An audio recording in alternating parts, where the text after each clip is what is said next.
ये कहानी है कृष्णदेव कॉलेज के गोदावरी गर्ल्स हॉस्टल की, जहां आज रवीना नाम की एक नई लड़की आ रही थी। मम्मी प्लीज मुझे अपने साथ रहने दो। मैं मन लगाकर पढ़ाई करूंगी।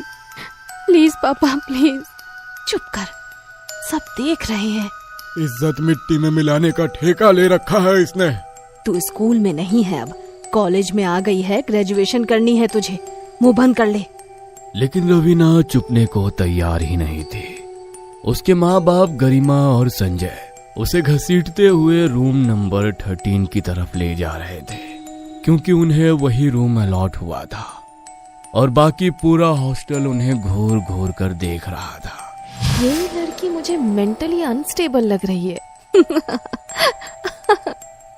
सीरियसली। लेकिन तुमने एक चीज नोटिस करी क्या? इसे रूम 13 की तरफ ले जा रहे हैं। वो रूम तो कोई भी नहीं लेता, फिर इन लोगों ने कैसे ले लिया? क्योंकि ये लोग लेट हैं और बाकी सारे रूम प्री ऑक्यूपाइड हैं। उधर रवीना के माँ बाप ने उसे रूम के अंदर धकेल दिया और उसे समझाकर चले गए। अब तुझे यहीं रहना है, कोई बहाना नहीं चलेगा। चुपचाप पढ़ाई करना, हमें कोई शिकायत नहीं मिलनी चाहिए। रवीना कुछ बोल नहीं सकी।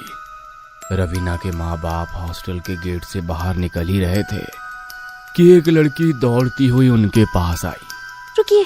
रुकिए आप लोग, आप अपनी बेटी को रूम नंबर 13 में मत रखिए।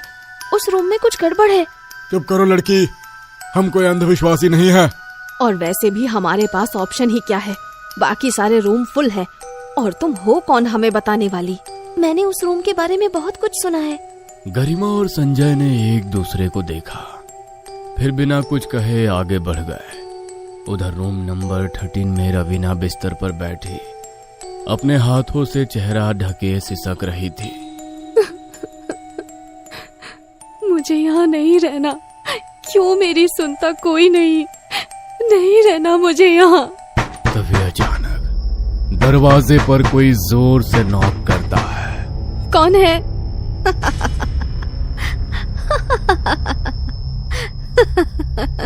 अरे खोल ना दरवाजा सिसकती रानी। शायद डर के मारे रो रही है। चल भाग चले। रवीना ने दरवाजा खोला, लेकिन सामने कोई नहीं था। तभी पीछे से आवाज आई। ओए बच्ची, पहली रात है तेरी, रैगिंग तो बनती है। चल नाच कर दिखा। प्लीज मैं पहले ही बहुत परेशान हूँ, मुझे अकेला छोड़ दीजिए प्लीज। पर रवीना भागकर कमरे में घुस गई और कांपती हुई अपने बिस्तर पर लेट गई। वो दोनों देर रात तक उसका दरवाजा पीटती रही और फिर चली गई। आधी रात बीत चुकी थी, बाहर खामोशी थी। रवीना की आंख खुल गई और वो फिर से रोने लगी। मम्मी कोई मुझे क्यों नहीं समझता? कमरे में किसी और के रोने की आवाज आने लगी।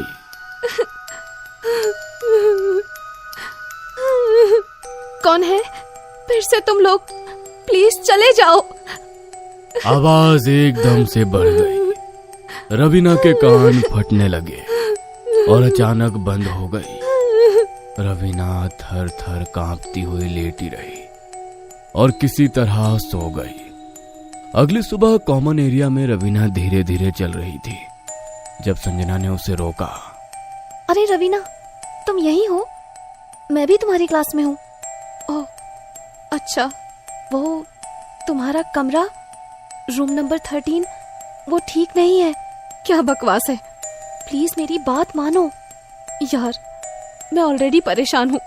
रवीना ने उस समय तो बात टाल दी, लेकिन उसी रात जब रवीना सो रही थी, ये कमरा मेरा है, चले जाओ यहाँ से। कौन है? कौन है?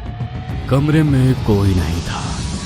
तभी एक परछाई बेड के नीचे से निकली और दीवार पर चलने लगी। वो तेजी से कमरे के एक कोने से दूसरे कोने में घूम रही थी। रवीना डर कर दरवाजे की ओर भागी, लेकिन दरवाजा लॉक हो चुका था। खोलो खोलो दरवाजा, कोई है, कोई है।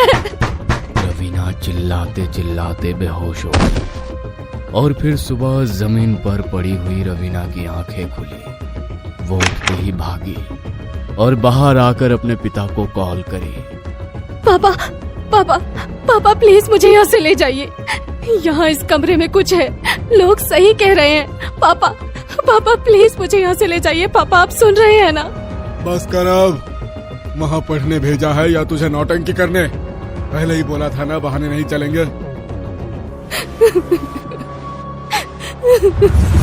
मैं तेरा इंतजार कर रही थी, तू कहाँ थी? कुछ नहीं, बस ये कमरा छोड़ दो रवीना, वरना मौत से बदतर सजा मिलेगी। क्या? अचानक एक अजीब तरह से संजना ने अपना सिर झुका लिया। उसके सारे बाल उसके चेहरे पर आ गए। संजना, तो ठीक है ना? तभी रवीना का फोन बजा।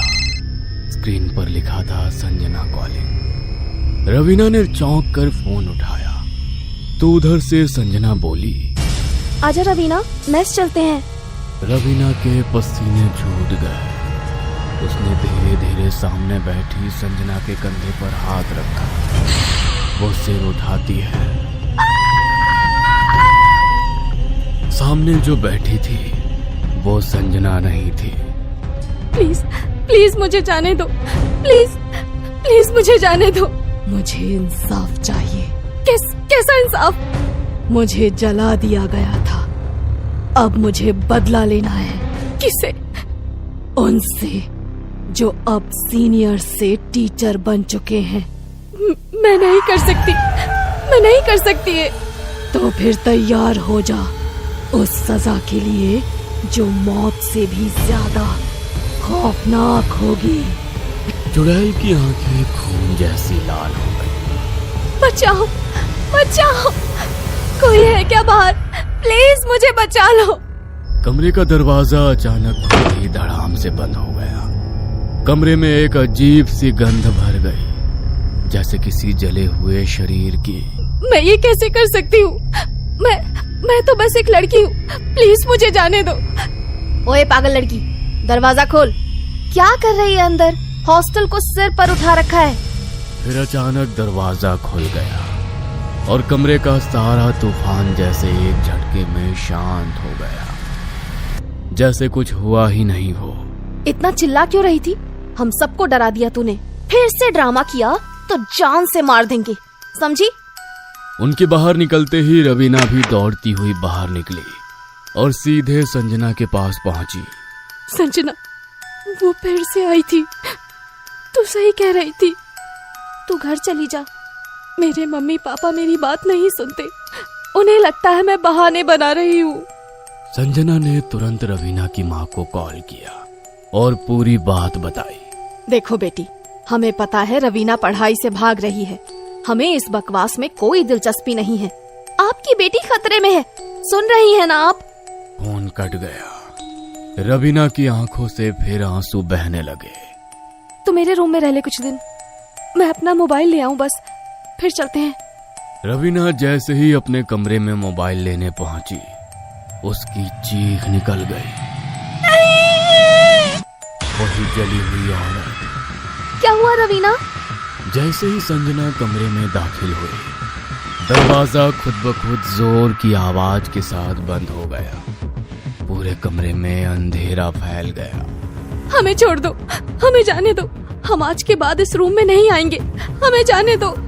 लेकिन चुड़ैल एक झटके में संजना के पास पहुंची, उसे गर्दन से पकड़ा और एक झटके में उसकी गर्दन तोड़ दी। तुझे उन सीनियर से बदला लेना था। तूने मेरी दोस्त को क्यों मारा? मैं तो सबको मारूंगी, पूरे कॉलेज को। किसी ने मेरी मदद नहीं की थी।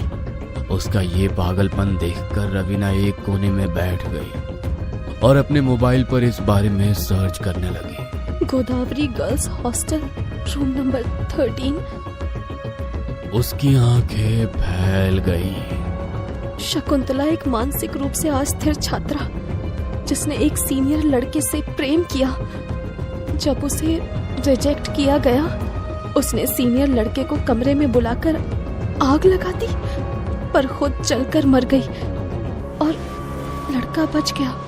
तुम्हें किसी ने नहीं जलाया, तुमने खुद ये किया था। ये सब तुम्हारी गलती थी। नहीं, वो मुझे बचा सकता था, लेकिन उसने नहीं बचाया। अब सब मरेंगे।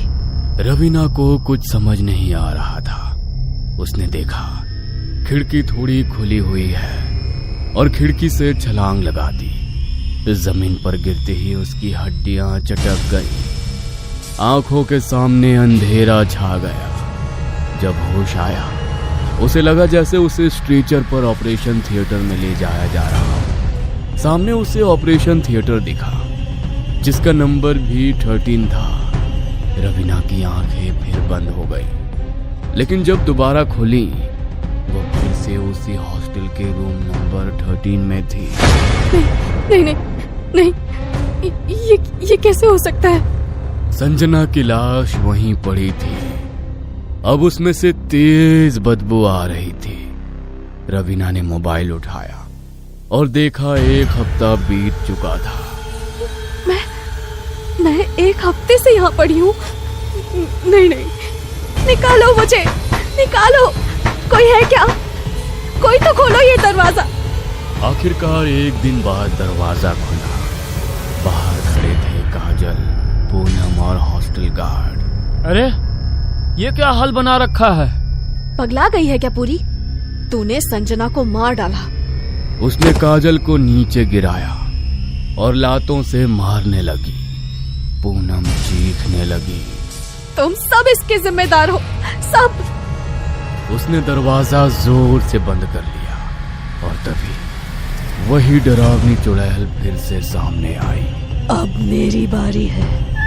उसने पहले पूनम को गला दबाकर मारा, फिर गार्ड को दीवार से टकराकर उसकी गर्दन तोड़ दी। काजल की आंखों में उंगलियां घुसा दी और जब तीनों मरे, चुड़ैल ने रवीना की ओर देखा।